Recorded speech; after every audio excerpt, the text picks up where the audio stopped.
WBCAP college admission, কলেজে ভর্তির জন্য টাকা জমা দেওয়া হচ্ছে। কিছু ভুল করলে ভর্তি বাতিল হয়ে যাবে। জেনে নেওয়া যাক ভুলগুলো কি।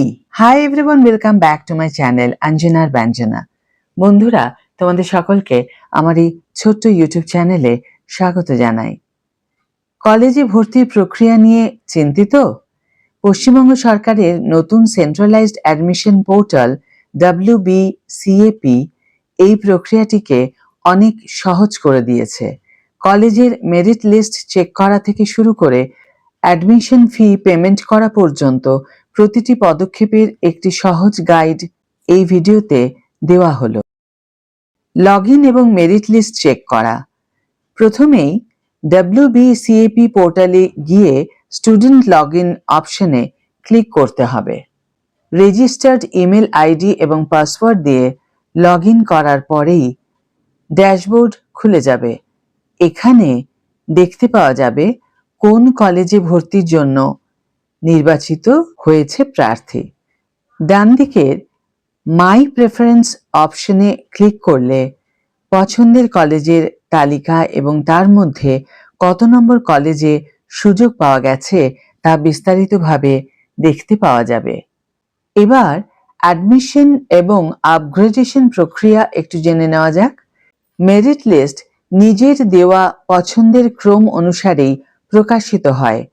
যদি কেউ নিজের পছন্দের তালিকার নিচের দিকের কোনো কলেজে, যেমন 4 নম্বর পছন্দ, সুযোগ পান, কিন্তু তার লক্ষ্য উপরের দিকের কলেজ, যেমন 1 বা 2 নম্বর পছন্দ, তাহলেও প্রথমে প্রাপ্ত কলেজে ভর্তি হতে হবে। ভর্তি প্রক্রিয়াটি সম্পন্ন করার জন্য টেক অ্যাডমিশন অপশনে ক্লিক করতে হবে। পেমেন্টের সময় একটি আপগ্রেডেশন অপশন আসবে, যেখানে হ্যাঁ বা ইয়েস নির্বাচন করতে হবে। এর সুবিধা হলো পরবর্তী মেরিট লিস্টে যদি নিজের উপরের পছন্দের কলেজগুলিতে কোনো সিট খালি হয়, তবে ভর্তি স্বয়ংক্রিয়ভাবে সেখানে স্থানান্তরিত হয়ে যাবে। তবে মনে রাখতে হবে, কেউ কখনো নিচের দিকের পছন্দের কলেজে যেতে পারবেন না। ফি পেমেন্ট প্রক্রিয়াটা কি? এবার একটু জেনে নিই ফি পেমেন্ট প্রক্রিয়া সম্বন্ধে। 1. ক্যাটাগরি নির্বাচন। নিজের ক্যাটাগরি, যেমন অসংরক্ষিত, নির্বাচন নিজেই করা যাবে। 2. আপগ্রেডেশন। আপগ্রেডেশনের জন্য ইয়েস অপশনে ক্লিক করতে ভুললে হবে না। 3. পেমেন্টের জন্য এগিয়ে যেতে হবে। নিজের মাইনর বিষয় দেখানো হবে, এরপর প্রসিডে ক্লিক করতে হবে। নিশ্চিত করতে হবে যে ফি পেমেন্ট না করলে ভর্তি কিন্তু বাতিল হয়ে যাবে। 4. Payment gateway.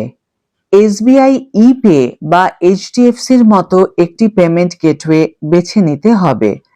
5. পেমেন্ট সম্পন্ন করতে হবে। UPI অপশনটি বেছে নিয়ে QR কোড স্ক্যান করে ফোনপে বা গুগল পের মাধ্যমে সহজেই পেমেন্ট সম্পন্ন করতে হবে। পেমেন্টের পরবর্তী পদক্ষেপ কি? পেমেন্ট সফল হলে একটি কনগ্রাচুলেশনস মেসেজ আসবে।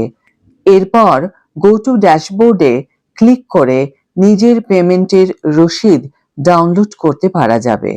এই রসিদটি কলেজের ডকুমেন্ট ভেরিফিকেশনের সময় অত্যন্ত জরুরি। যদি আপগ্রেডেশনের মাধ্যমে এমন কোনো কলেজে ভর্তি হওয়া যায় যার ফি আগের কলেজের থেকে কম, তবে অতিরিক্ত অর্থ সমস্ত ভর্তি প্রক্রিয়া শেষ হওয়ার পর ব্যাংক অ্যাকাউন্টের যে তথ্য দেওয়া হয়েছে সেখানে রিফান্ড করে দেওয়া হবে। এই নির্দেশিকা অনুসরণ করে সহজেই কলেজের ভর্তি প্রক্রিয়াটি সম্পন্ন করা যাবে। আজকের ভিডিও এখানে শেষ করছি বন্ধুরা। ভিডিওটি যদি কার্যকর বলে মনে হয়ে থাকে তাহলে অবশ্যই একটা ছোট্ট করে লাইক দিও, শেয়ার করো বন্ধুদের সাথে, কমেন্ট করে জানিও তোমাদের মতামত। যারা এখনো আমার চ্যানেলটিকে সাবস্ক্রাইব করোনি তারা অবশ্যই চ্যানেলটিকে সাবস্ক্রাইব করে আমার পাশে থেকো। আর যারা অলরেডি সাবস্ক্রাইব করে দিয়েছো তাদের জন্য আমার অনেক ভালোবাসা এবং অনেক ধন্যবাদ। আজ তাহলে বিদায় বন্ধু, দেখা হবে পরের ভিডিওতে। ভালো থেকো, সুস্থ থেকো, সঙ্গে থেকো।